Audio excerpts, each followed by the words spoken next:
네, 오늘 말씀은 신령한 그리스도인의 삶 14번째 시간이고요. 신령한 삶의 실제 4번째 시간입니다. 제목은 넘어짐을 위한 구원 매트와 길갈 낙법. 대저 의인은 7번 넘어질지라도 다시 일어나려니와. 잠언 24장 16절 말씀. 자, 지난 시간 우리가 들은 말씀들을 간단하게 요약을 해보면, 구원받은 성도라도 죄의 몸과 그 혼의 선택에 의해서 여전히 매일매일 죄를 지으며 살 수밖에 없다는 사실을 우리가 살펴보았습니다. 성도가 구원을 받았다는 것은 죄의 형벌에서부터 벗어났다는 것을 의미하는 것이지, 죄의 권세와 존재로부터 벗어난 것은 아니기 때문입니다. 죄의 세력과 죄의 권세와 죄의 존재로부터는 우리는 여전히 그 영향력 아래에 있는 존재이기 때문에 구원받아서도 우리는 이 육신을 입고 있는 동안 죽을 때까지 매일매일 죄를 범하며 살 수밖에 없다 하는 사실입니다. 따라서 구원받은 성도는 죄와 더불어 사는 법을 배워야만 합니다. 우리가 죽을 때까지 죄를 범하면서 죄와 뗄래야 뗄 수 없는 관계 안에 살고 있기 때문에 죄와 더불어 사는 법을 배워야 되고 익혀야 됩니다. 자, 그러면 성도가 죄와 더불어 산다는 것은요, 죄를 범하였을 때, 죄를 짓고 난 뒤에 그것을 조치하는 법과 죄와 싸워 이기는 법을 익혀야 한다는 것을 의미하는 겁니다. 어차피 죄를 지을 거기 때문에 죄를 지었을 때에 어떻게 조치를 취해야 되고, 그 다음에 우리가 어떻게 행동해야 될 것이냐 하는 것들을 분명하게 익히고 배워야 된다는 거예요. 그리고 이 죄와 싸워서 이기는 법들을 익혀서 점진적으로 죄와 싸워 이겨나가는 그러한 삶이 그리스도인의 삶이 되어야 된다는 겁니다. 바로 이것이 죄와 더불어서 성도가 산다는 의미이다 하는 겁니다. 이는 죄의 정당성을 인정하는 것이 아니에요. 우리가 죄를 짓는 것이 정당하다는 의미는 아닙니다. 죄의 당연성을 인정하는 바탕에서 싸우는 것을 말하는 거예요. 이것은 패배를 전제하고 인정하는 삶이 아닙니다. 죄의 정당성을 우리가 인정하지 않고 죄의 당연성을 어쩔 수 없이 받아들이지만 패배를 전제하고 인정하는 삶을 산다는 것을 말하는 게 아니에요. 그런 뜻이 아니에요. 성도의 승리를 향한 전투적인 삶의 태도를 뜻하는 거예요. 오히려 죄와 싸워서 승리를 쟁취하려고 하는 전투적인 삶의 태도를 뜻하는 말인 거지, 패배의 삶을 우리가 인정하는 삶이 아니라는 사실입니다. 이것을 여러분들이 잘 이해하는 게 중요해요. 이걸 이해하지 못하면 구원파와 같은 잘못된 교리를 형성하고 잘못된 그리스도인의 삶이 이루어지게 되는 겁니다. 자, 오늘 그렇다면 이제 우리가 이러한 사실들을 전제로 해서 넘어짐을 위한 구원 매트와 길갈 낙법에 대해서 우리가 배우게 될 겁니다. 즉, 넘어지기 위해서 매트를 깔아놔야 되잖아요. 안전하게. 그죠? 그 다음에 그 매트에 넘어질 때에 낙법을 통해서 넘어져야지 다치지 않는단 말이에요. 그래서 구원 매트와 길갈 낙법이라는 제목을 가지고 우리가 함께 이제 은혜를 받기를 원합니다. 자, 구원 매트, 길갈 낙법. 이것은 여러분들이 처음 듣는 말일 거예요. 이건 제가 만들어낸 말이기 때문에. 그러나 성경에 있는 말씀을 조합해서 그 의미를 함축시키기 위해서 이렇게 만들어낸 용어입니다. 그래서 여러분들이 앞으로는 구원 매트와 길갈 낙법이라는 이 용어를 익숙하게 여러분들이 사용할 수 있으면 좋겠다 생각이 되집니다. 자, 낙법이라는 게 뭐냐? 유도에서 넘어질 때 안전하게 몸을 보호하는 기술을 낙법이라 그렇게 말을 합니다. 자, 이는 싸움의 과정에서 넘어지는 것이 필연적인 것이라는 것을 전제로 하는 기술이에요. 제가 합기도를 고등학교 때 배웠어요. 합기도장에 가니까 합기도에는 유도가 포함이 되어 있습니다. 유도술이 포함되어 있는데 합기도 들어가니까 제일 첫날부터 가르치는 게 이 바로 낙법을 가르치더라고요. 낙법을 처음부터 가르쳐요. 싸워 이기는 법을 가르치는 게 아니라 넘어지는 법을 가르쳐 주더라고 말이에요. 상대방을 그냥 어떻게 잘 요령 있게 맺힐 수 있느냐 하는 맺히는 법을 가르쳐 주는 것이 아니라 내가 상대방에 의해서 맺힘을 당할 때에 어떻게 상처받지 않게 어떻게 몸을 보호하면서 효과적으로 넘어지느냐 하는 낙법을 제일 먼저 가르치더라고 말이에요. 이건 뭘 의미하냐면 오늘 저와 여러분, 우리 구원받은 성도들, 그리스도인들도 제일 먼저 뭘 배워야 된다는 거예요? 낙법을 배워야 되는 거예요. 왜?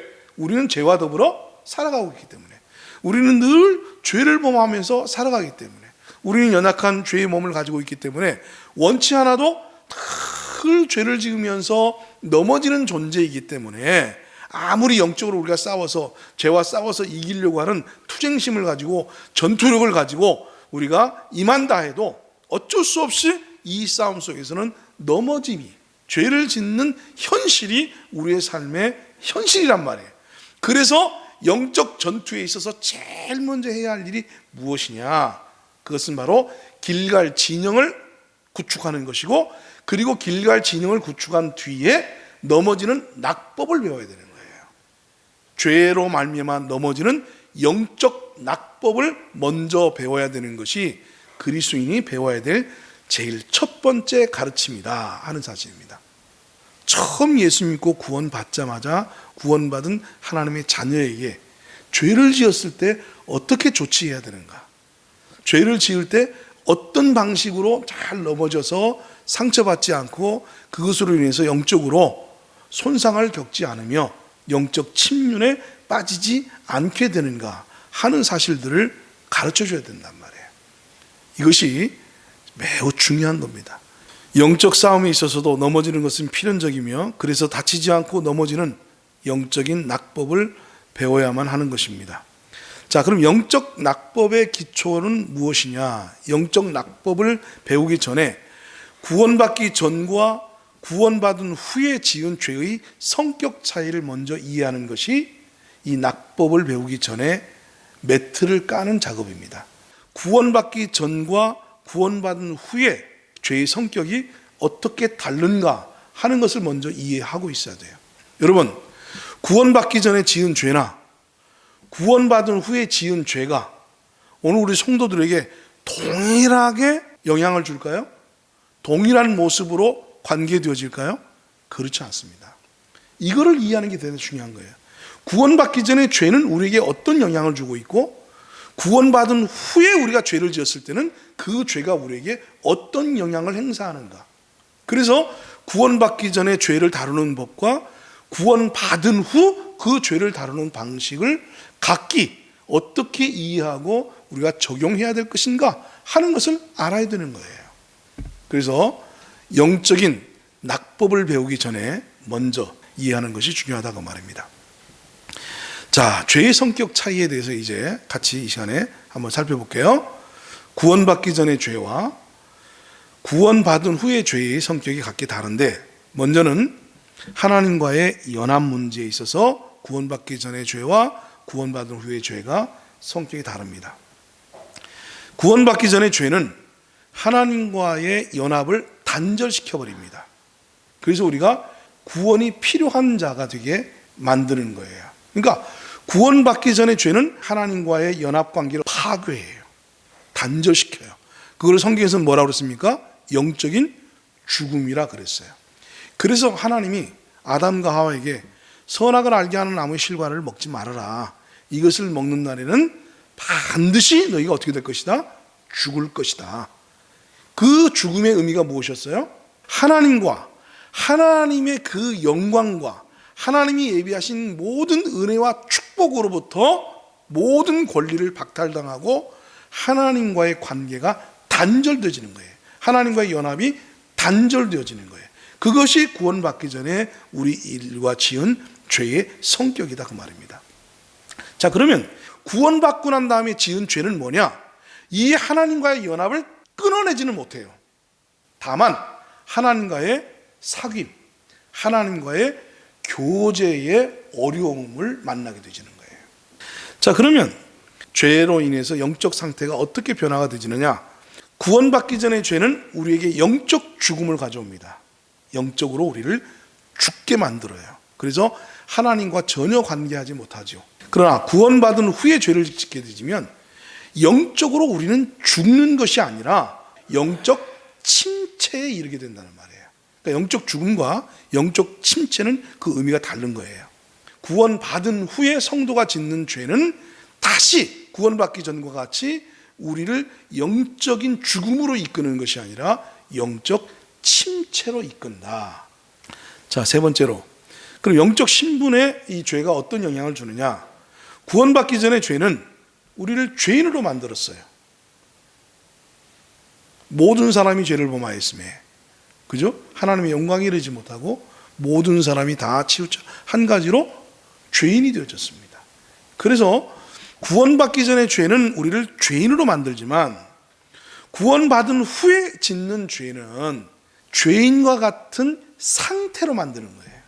그러니까 죄인이 되게 하는 것이 아니라 죄인과 같은 상태로 살게 한다는 얘기입니다.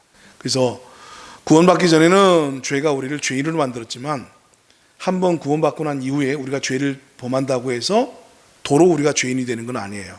그래서 여러분, 기도 가운데에 가장 그 잘못된 기도 중에 하나가 이런 기도라고 그러잖아요. 아버지 하나님, 이 죄인 주님 앞에 나왔습니다. 그러면 이 죄인이 주님 앞에 나왔습니다. 또 한 주간 동안 수많은 죄를 짓고 주님, 이 더러운 죄인이 주님 앞에 나왔습니다. 이렇게 기도를 하면 하나님 기뻐하시기보다는 굉장히 불쾌해하신대요. 예? 하나님 속상해 하신대. 화가 나신다는 거예요. 왜? 실컷 의인 만들어 놨더니 다시 와서는 뭐라고 이래요? 나는 죄인입니다.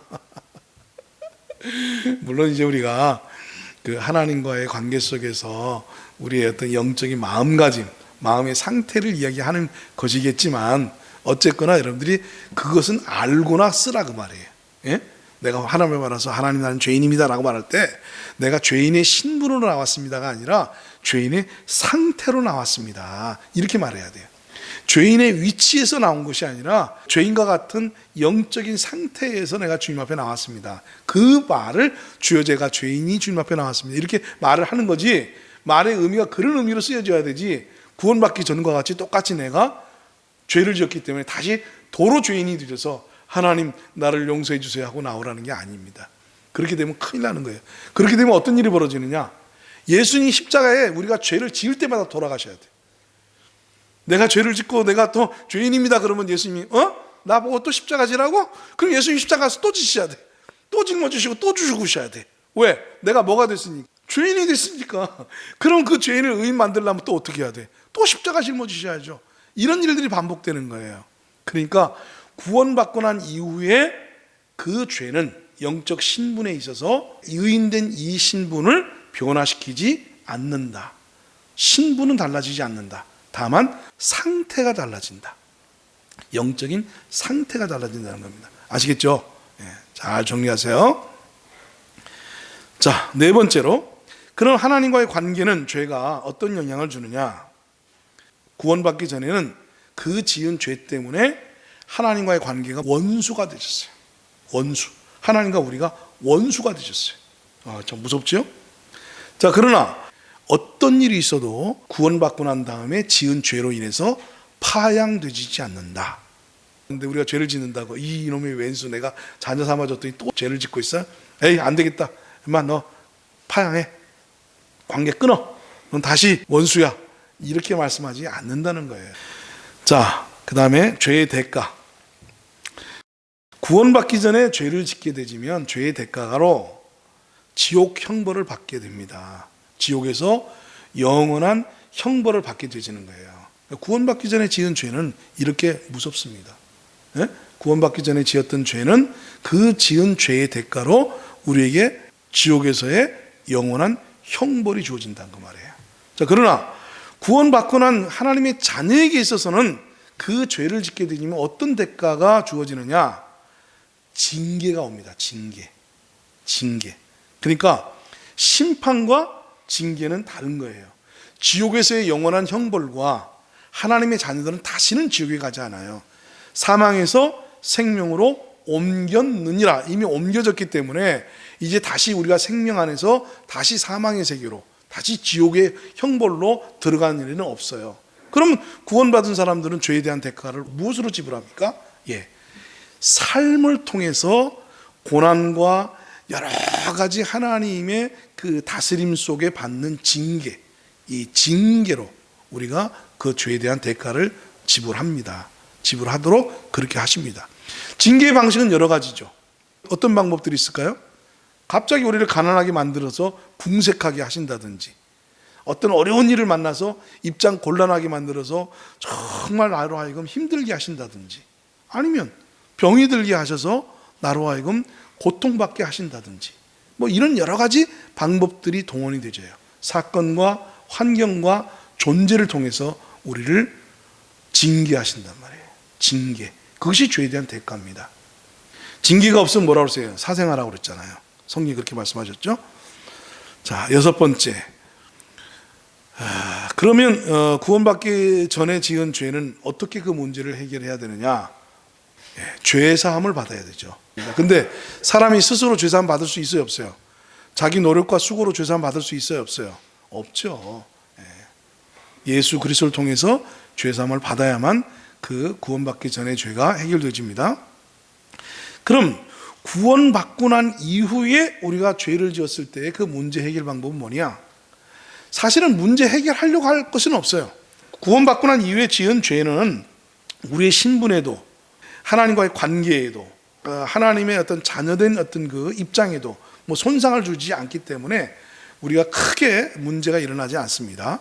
그러나 아까도 말씀드렸듯이 하나님과의 연합관계 속에서 죄를 지으면은 하나님과의 교제, 사귐이 끊어지기 때문에 그 교제와 사귐을 회복하기 위해서 이제 우리의 보혈의 효력을 적용해야 합니다.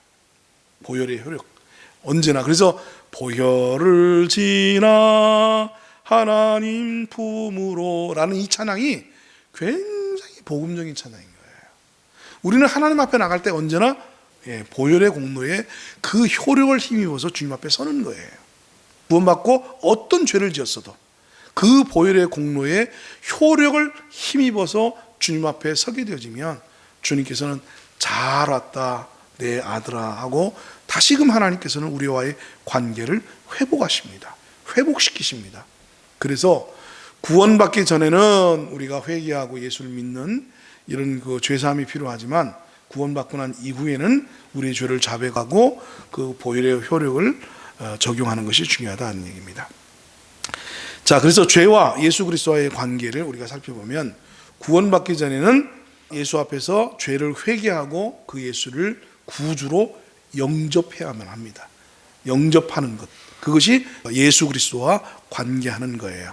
그러나 구원받고 난 다음에는 그러면 우리가 예수하고 어떤 관계를 맺어야 되느냐? 나의 주재권을 전적으로 양도해서 예수님을 나의 주님으로 인정하는 삶을 살아야 되는 겁니다.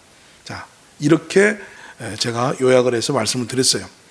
구원받기 전의 죄와 구원받은 후의 죄는 성격이 같다 다르다? 다르단 말이에요. 그래서 그 구원받기 전에 우리에게 영향을 주고 역사하던 죄와 구원받은 후에 그 죄가 우리에게 역사하는 방향과 방식이 다르다 하는 사실을 이렇게 정리하고 지나가시는 것이 대단히 중요합니다. 필수적입니다. 자, 결국 이러한 것들이 구원의 매트가 되어져야 되는데 정리하자면 이렇습니다. 간단하게 정리하면 구원받고 난 이후에 성도가 죄를 범해도 구원은 결코 무효가 되지 않는다. 결코 죄가 무효가 되지 않습니다. 근데 요즘 한국 교회에 구원받은 사람도 구원을 상실할 수 있다. 구원이 무효될 수 있다. 이렇게 가르치시는 목사님들이 꽤 많아졌어요. 꽤 많아졌어요. 루터가 잘못 가르쳤다는 거죠. 칼빈이 잘못 가르쳤다는 거죠. 우리는 오직 믿음으로만 구원받는 것이 아니라 믿음과 그 믿음에 따라 함께 행하는 행함이 뒤따라야 온전한 구원에 이를 수 있다. 믿음으로 구원은 시작되어지지만 그 구원의 완성은 행위와 행함으로 이루어져야 된다. 이렇게 가르치시는 분들이 너무 많아졌어요.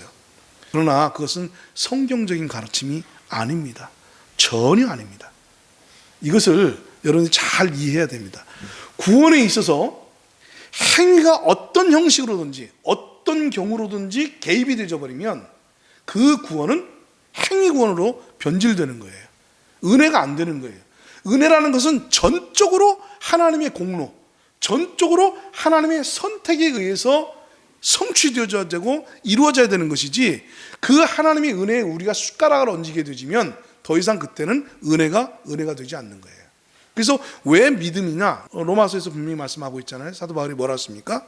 오직 믿음만이 은혜를 은혜되게 하기 때문이다.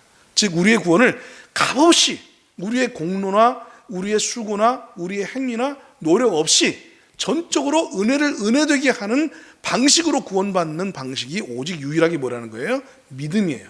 근데 갈라디아서에서는 이 믿음을 뭐라고 표현했냐면 행위가 아닌 믿음, 행함이 아닌 믿음이라고 믿음의 성격을 분명하게 규명해서 가르치고 있어요. 앞에 무엇이 아닌? 행위가 아닌, 행함이 아닌 오직 은혜로 말미암는 믿음이라고 믿음의 성격을 분명하게 규명해 놓고 있습니다. 행위가 아니고 오직 은혜의 성격을 가진 그러한 믿음으로 구원받는 거기 때문에 야고보서에서 말하고 있는 믿음과 행함이 함께 일하기 때문에 행함으로도 우리가 구원받는다라는 그 의미가 여기에 도입될 수가 없어요. 야고보서 2장이 사도 바울의 구원관의 부족한 점을 충족시키고 채운다는 개념으로 설명되어져 버리면 성경 전체는 완전히 깨져버리는 겁니다. 그래서 갈라디아서에서 바울은 뭐라고까지 말했어요? 너희가 만약에 다시 구원에다가 믿음에다가 행위를 더하려고 하는 순간 너희들은 은혜에서 떨어진 자다, 이렇게까지 표현했습니다. 그리고 그뿐만 아니라 그리스도께서 헛되이 죽으셨느니라. 너희들이 믿음에다가 행위를 조금이라도 보태려고 하게 되면 구원의 성격에 어떤 행위를 조금이라도 어떤 영향력 있게 보태려고 하고 보충하려고 하고 거기에 뭔가 그 역할을 맡기게 되지는 순간 예수님의 십자가는 헛되게 되는 것이며 예수님의 십자가가 무력화되어지고, 그래서 예수님은 다시 십자가를 짊어져야 되는 그런 비극적인 일이 일어난단 말이에요. 그래서 갈라디아 교회가 바로 그런 교회였습니다. 바울이 오직 은혜로 믿음으로 우리가 구원받는다 그러니까 저기 예루살렘에서부터 내려온 야고보의 가르침을 잘못 이해한 사람들이 쫓아와가지고는 아니야, 모세 율법을 지켜야 돼, 우리 행위가 따라야 돼, 선행이 따라야 돼, 이러면서 그 바울의 가르침에 토를 달았어요. 그랬더니 바울이 화가 나서 쓴 책이 바로 갈라디아서입니다. 뭐라고 말했습니까? 하늘에서 내려온 천사라고 할지라도 내가 너희에게 전한 이 은혜의 복음 외에 다른 복음을 전하면 저주를 받을지어다.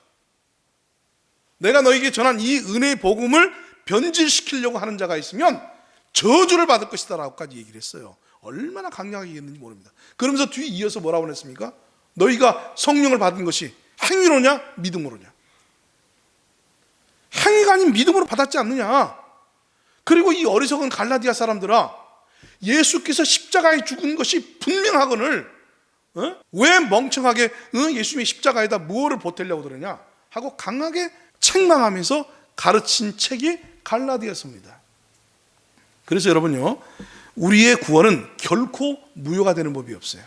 그래서 우리가 하나님의 믿음으로 하나님의 자녀가 된 이것은 절대로 파양이 되는 일이 없습니다. 다만 구원받은 후에 죄를 범하면 하나님과의 관계가 파양이 되는 것이 아니라 사귐, 하나님과의 교제의 문제가 된단 말이에요. 여러분 보십시오. 오늘 우리가 낳은 자식들이 내 말 안 들으면 어때요, 집사님? 자식이 어느 날 갑자기 우리 집사님 마음에 안 드는 행동을 했어. 그래서 딱 그 행동을 하자마자 집사님이 아들한테 너희 내 새끼 아니야 이 자식아, 호적에서 파가, 이제 넌 파양이야, 이렇게 말합니까? 그렇게 말씀 안 하시죠? 말씀 안 하실 뿐만 아니라 또 그렇게 말한다고 해서 파양이 되는 거예요? 안 되는 거예요. 혈연관계로 뭉쳐졌는데. 다만 너 오지 마, 너 만나기 싫어, 뭐? 돈 달라고, 돈 꿔달라고? 아이고 배부른 소리 하고 앉았네. 지가 편할 때는 안 찾아오고 조금 어려운 일만 생기면 찾아와서 살살거리고, 애마 속셈 뻔하게 보여, 저리 가, 이렇게 되는 거죠. 그렇죠? 그러니까 우리가 하나님과 관계가 그런 거예요. 구원받고 난 다음에 죄를 범하게 되지면 하나님과의 부자관계가 끊어지는 것이 아니고, 우리의 의인의 신분이 박탈되는 것이 아니고, 우리의 구원이 무효가 되는 것이 아니고, 하나님이 뭐라고 해요? 안 들어 임마, 간절하게 주여 미사옵나이다, 간구하옵나이다, 들어주시옵소서. 아 이거 웃기는 소리하고 앉아있다 임마. 몰라, 나는 귀를 닫고 마음을 닫고 관계를 닫는 거예요. 아들이지만 아들 취급을 안 해버리는 거예요. 아들의 권세, 아들의 권리, 아들의 어떤 특권을 박탈시킨다고요. 즉 이게 뭐예요? 사귐의 문제가 생긴 거예요. 교제를 끊어버리는 거예요. 아버지 하고 전화를 해도 안 받아, 불통이야. 그렇다고 해서 부자 관계가 끊어지는 겁니까? 아니잖아요. 아버지가 지금 심기가 아주 그냥 굉장히 불편해졌다는 겁니다. 지금 심기가 지금 화가 났다는 거예요. 속이 상했다는 거예요. 네 하는 짓거리, 하는 꼴을 보니까 아유, 내가 저런 놈을 내가 어쩌자고 나가지고 이 고통을 받고 이 고생을 해야 돼? 그렇잖아요. 그래도 그렇게 모진 소리를 하고 그렇게 야박한 소리를 해도 그 부자 관계가 끊어져요, 안 끊어져요? 안 끊어지는 거예요. 똑같이 구원받고 하나님의 자녀가 된 이후에 우리가 지은 죄는 파양되는 죄가 아니고 우리의 의의 신분을 박탈하거나 우리의 구원을 무효시키는 죄가 아니고 우리의 구원에 손상을 주는 그러한 죄가 아니고 하나님과의 관계, 하나님과의 사귐, 하나님과의 교제를 어렵게 만들게 되어진다. 이것이 우리가 이제 낙법, 영적인 낙법을 하기 전에 전제적으로 이해를 해야 되는 선이해입니다. 이게 대단히 중요한 거예요. 자, 요한복음 오늘 우리가 읽었던 본문입니다. 내가 저희에게 영생을 주노니 영원히 멸망치 아니할 터이요 또 저희를 내 손에서 빼앗을 자가 없느니라. 저희를 주신 내 아버지는 만유보다 크심에 아무도 아버지 손에서 빼앗을 수 없느니라. 아멘. 보세요. 얼마나 강렬한 말씀입니까? 내가 저희에게 영생을 주는, 저희 누구예요? 자기 양이라고 그랬잖아요. 자기를 믿고 구원받아서 하나님의 자녀가 되어진 예수 그리스도로 말미암아 구원을 얻은 이 하나님의 자녀들은 저희에게 영생을 주노니 영원히 멸망치 아니할 터이요. 또 저희를 내 손에서 빼앗을 자가 있다 없다. 예, 결코 하나님의 손에서 우리를 빼앗을 자가 없다는 말이에요. 하나님이 강렬하게 보호하시고 주권적으로 섭리하셔서 우리의 구원과 우리의 자녀의 신분을 확증하고 있기 때문에 성령으로 보증하시고 인치셨다고 말씀하셨지 않습니까? 그런 구원이기 때문에 이 구원을 하나님이 주권 섭리 안에 있는 구원을 빼앗을 자가 없는 거예요. 저희를 주신 내 아버지는 만유보다 크심에 하나님이 이 우주 만물을 창조하신 분이기 때문에 이 우주 만물에 하나님보다 크신 자가 없어요. 그래서 하나님의 절대 주권으로 안 돼 이놈아 라고 말하는데 누가 감히 하나님의 그 절대 주권에서 빼앗을 자가 있느냐고 말이에요. 환난이나 기근이나 핍박이나 죄나 그 무엇이 됐든지 간에 그리스도의 사랑에서 우리를 끊을 자가 없다라고 성경은 명확하게 말씀하고 있습니다. 바로 이 구원, 우리의 구원은 절대적으로 무효되는 법이 없고 흔들리는 법이 없고 파양되는 법이 없고 우리의 의의 신분의 변개가 일어나지 않는다라는 이 사실. 다만 죄는 하나님과의 관계를 손상시키고 우리를 영적인 침륜에 빠지게 만들고 우리로 하여금 정말 하나님의 그 권리와 하나님 주신 특권과 그 은혜와 이것들을 참 우리가 누리지 못하게 만들어서 우리로 하여금 징계를 당하게 하고 고통받고 어려움을 겪게는 하지만 그 죄가 구원받기 전처럼 우리에게 그러한 근본적인 영향을 행사할 수는 없다. 이것을 기본적으로 여러분들이 정리하고 가셔야 된다고 말입니다. 자, 보세요. 성도의 죄는 이렇게 달라진 위상 안에서 구원받기 전과 다르게 취급되고 있는 겁니다. 할렐루야. 그렇습니다. 이러한 구원의 확신은 성도가 죄를 범하고 넘어질 때 다치지 않고 안전하게 넘어질 수 있도록 깔려진 안전 매트의 역할을 하고 있다. 그래서 이를 우리는 구원 매트라 부른다. 아멘? 예. 그러니까 우리가 넘어질 때 크게 다치지 않게 우리를 보호하기 위해서 깔아놓은 뭐라는 거예요? 안전 매트. 그게 뭐예요? 구원의 보장, 구원의 확신이란 말이에요. 그래서 우리가 이 구원의 확신을 가지는 것을 지난 시간에는 뭐라고 그랬습니까? 길갈의 진영을 구축하는 거라고 그랬잖아요. 길갈의 뜻이 뭐라고 그랬어요? 우리의 수치가, 애굽에서 있었던 구원받기 전에 우리의 수치가 굴러갔다, 끝났다, 소멸되어졌다, 그런 뜻이라고 그랬잖아요. 바로 구원의 확신입니다. 그래서 길갈에서 할례를 주고 유월절을 다시 회복하고 요단강을 하나님의 은혜와 능력으로 건넜다는 사실에 대한 그 믿음의 표식을 세워둔 곳이 길갈이잖아요. 이게 바로 길갈에 세운 구원의 확신의 진영입니다. 구원의 진영, 그게 길갈이에요. 그리고 오늘 말씀으로 말하자면 영적 싸움에 있어서 우리가 넘어질 때 우리가 다치지 않도록 지탱해주는 뭐라고요? 안전 매트, 구원 매트. 자, 이러한 매트 위에 이제 우리가 낙법을 해야 되는데 죄가 세 가지 문제를 야기하기 때문이에요. 근데 이 문제를 설명하자면 또 한참 걸리기 때문에 이거는 이제 다음 시간으로 넘어가도록 하겠습니다.